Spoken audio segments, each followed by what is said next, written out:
$65 for Animal Crossing New Horizons Nintendo Switch 2 Edition. $70 for Mario Kart World spotted on Deku deals. Reports of price cuts for the Mario Kart bundle in France at least. Is the ice beginning to thaw on Nintendo's winter of high prices? Is Nintendo responding belatedly to the price consternation and, in fact, dropping the price? Or is this part of a long game, or indeed part of a broader strategy? Let's dig into it. First of all, let's understand what price is there to do to begin with. Sure, it's to indicate what the company gets paid and what the consumer needs to pay, but fundamentally, its job is about communication. The company seeks to communicate what they're issuing is a value proposition.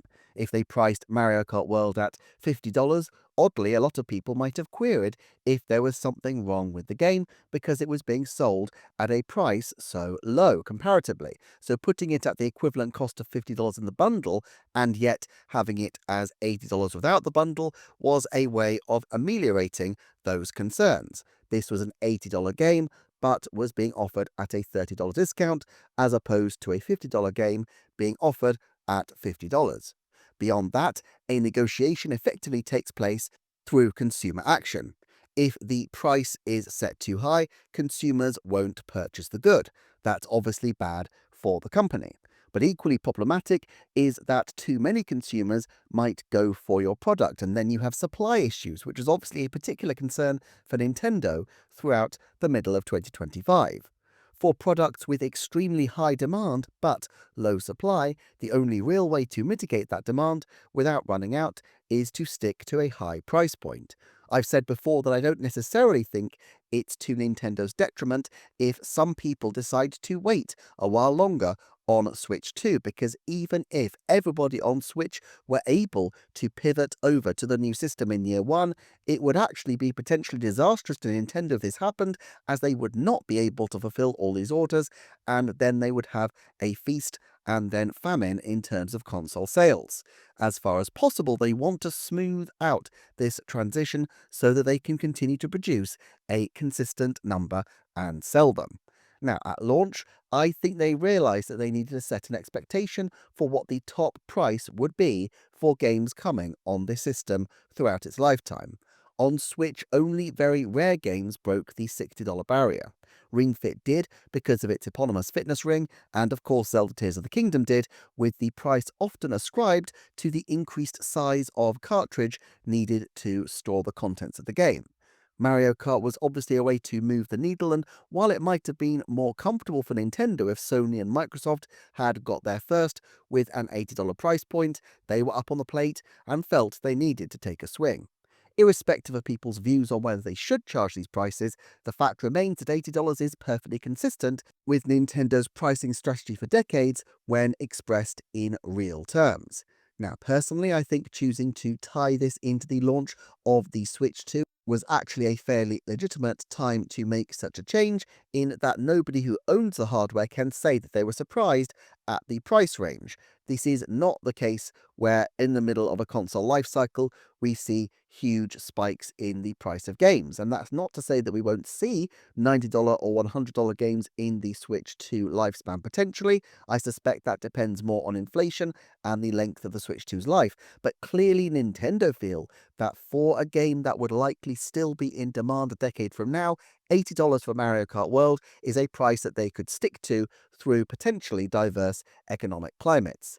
I would also suggest that they will try, they may not succeed, depending on the circumstance, but they will try to hook any future price increases to some obvious external trigger or to a game with such unquestionable demand that they can ride out the negative press. We've seen both strategies in recent years.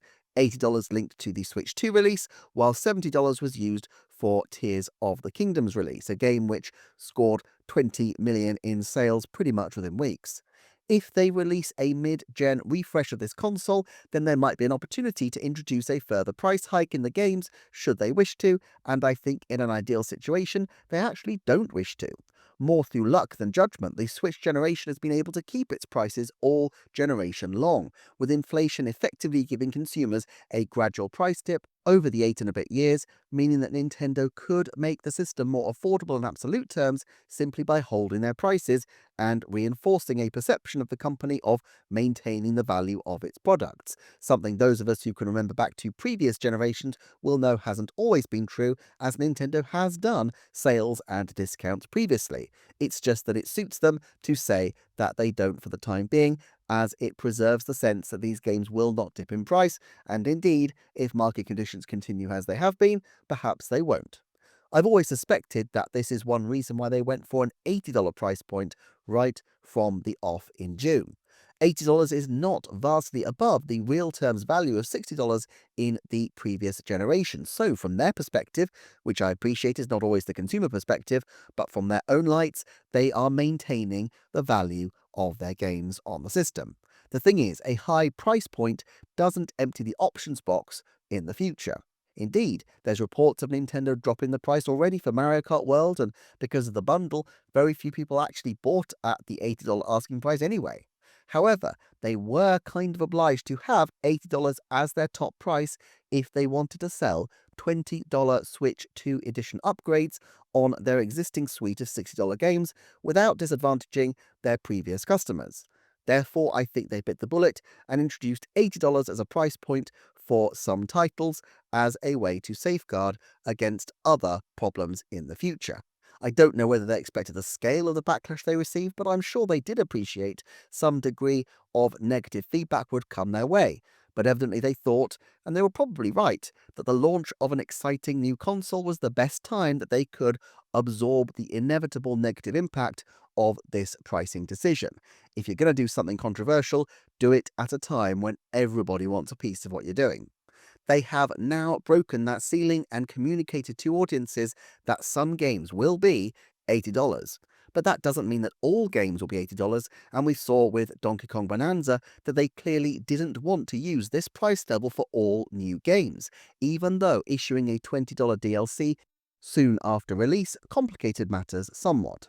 Having a future-proofed top price communicates to the audience what the price will be for games on this system, and does so at a time when the majority of consumers are die-hard fans, meaning that hopefully the conversation will be easier a few years down the track when they're keeping the prices relatively stable and trying to woo harder to reach and more price-sensitive customers. It also probably is greatly appreciated by Nintendo's third-party partners that Nintendo themselves have taken a hit in being first over the parapets, allowing therefore other third parties to charge higher prices. However, now things are looking very different. In particular, $65 is a conspicuously low price for Animal Crossing New Horizons Nintendo Switch 2 Edition, especially when you consider that less popular titles like Kirby and the Forgotten Land went for $70. What is happening? One explanation is simply that Nintendo are trying to make up to fans who feel aggrieved at the price increases and are communicating that prices can, and in the future may well be, lower. They will never admit this was an error because they would look bad, and also it would just annoy people who did pay their initial prices, but they can scale back the prices slightly from those that were put out in June. Now all that's possible, but I don't think that this is what's happening. I rather fear that there could be something else at play. We know that the Switch 2 console price was announced in April, and around that time tariff arrangements were being finalized in America. It currently seems that the stable situation will be a 10% tariff on goods entering the American market. Nintendo passed on price increases more or less straight away on its peripherals, but it chose not to do so with its main console, even though this is by far the most expensive item they sell. They probably could afford to do this without wrecking their margins because, as I anticipated before, and as has now been confirmed by various outlets, they imported an absolute ton of consoles before the tariff changes for the run-up to the holiday season at least. That buffer can't last forever though, and January is a traditional time to issue this kind of bad news, at least if you look at the way Nintendo have treated other territories. Sales are low in the January quarter anyway, so a massive halt to sales won't notice quite so badly on the financial statements, and there's months for people to recover from the shock before the next Nintendo big event, specifically the Mario movie in April 2026. Moving Switch 2 to $500 will probably go down like a cup of cold sick among many of the vocal anti-Nintendo people, and I suspect this is one reason for their timing in putting out a substantial and relatively low-cost upgrade to Animal Crossing, a game which is hugely popular and has a huge install base of the kind that people who play a lot of Switch but might not rush for the newest tech will be interested in. Now, of course, not all consumers are in the US, but probably a good third at least of their consumers are US based, and in any event, there is a knock on effect for the rest of the world from actions in America. If Nintendo needed, as it seems like they did, to prioritize America in early supply, this creates additional costs for the rest of the world if consoles become harder to source. To some extent, it's likely that this holiday season, Nintendo of America will absorb tariff costs off the back of profits from the margins on Switch 2s from the rest of the world. But I expect that in the end, Nintendo will want to make sure that they are making a similar margin across the world from sales of Switch 2, and so a roughly 10% increase does feel potentially baked in to me. Now, to be clear, this isn't the only interpretation. There is another more optimistic take, which is this. Nintendo set the price of their console during a period when they knew that there was going to be trade uncertainty affecting supply into at least one of their major markets, and possibly more because tariff negotiations often lead to some degree of contagion and retaliation. Therefore, they priced the early consoles more aggressively than they might otherwise have done. Three reasons why this would have made good sense. Firstly, the high demand and fixed supply at the beginning of the console's life meant that they had the capacity to do this. Secondly, as I've explained, it's far easier to discount a price that's too high than to raise a price that's too low. But thirdly, they could probably have called from base principles that 10% will be a reasonable endpoint for negotiations and built their working assumptions around that as a way to protect against having to increase the price only days into their marketing campaign. Yes, they increased the prices of peripherals, but that was far less noticeable. This might also explain to some degree the relatively low price of the Japan-only bundle, where they knew that they could sell the console at what they hoped to be the final price without any currency risk or import duties affecting their strategy. Now, I think that there were other issues affecting their decision for the Japanese market, as I've covered in previous videos, but this does feel at least plausible as an option. There are other options as well, though, which is that Nintendo is uncertain about how to play current market conditions, and so they are placing lots of small bets and analysing the outcome of each. Mario Kart World was $80 as a flat fee. Donkey Kong Bonanza was $70 with a $20 DLC soon after launch. Kirby and the Forgotten Land was $70. Now Animal Crossing New Horizons is $65. Each of these moves gives Nintendo data. They can analyze with incredible precision which types of customers are persuaded at which price points, and it gives them a decent stab at determining how price elastic their products really are, which is to say, how much does price affect the likelihood to purchase. Clearly, there's always going to be some difference, but if a 10% price increase makes people 20% less likely to purchase, that's very different from if it makes them 0.1% less likely to purchase. In many respects, the only way Nintendo can truly know this is to run many small tests on different games and to see.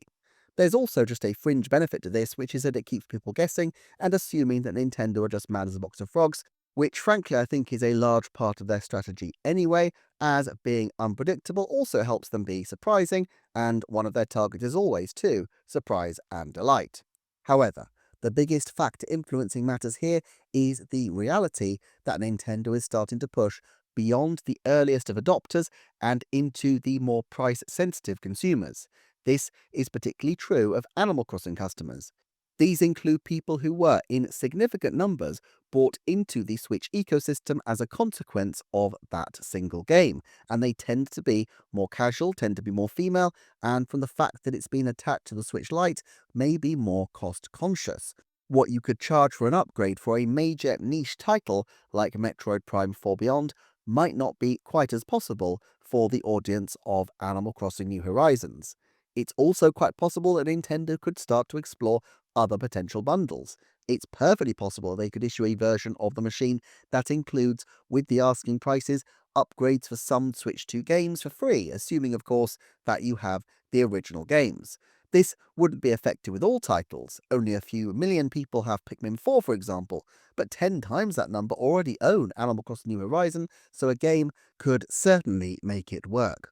$455 for the system and DLC wouldn't even be a natural saving, but might appear as good value. Plus, if they do a $500 one with the game, it would still be making a healthy profit on one of their most established sellers. So, what is the conclusion from all this? Well, I still maintain that a US-based January price lift in the main console feels like a substantial chance, and having a big DLC launched alongside would be one way to counterbalance the negative effect on sales of such a spike. I'm not going to issue a new forecast as I have talked about this previously, but I may return to this topic before January. I also think Nintendo is still exploring different options for what works for their consumers and what works for their balance sheet, and it seems possible that we could see more head-scratching price choices over time as they continue to tinker and experiment. I wouldn't necessarily get comfortable that we're going to see price cuts that stick for the generation anytime soon. Which of these options do you think accounts for the recent changes? Let me know in the comments. Thanks so much for watching, and if you'd like to see ad-free, early and exclusive content, do check out the Patreon link below. But if not, I'm still just so glad you are here, and I shall see you next time for another Nintendo Forecast.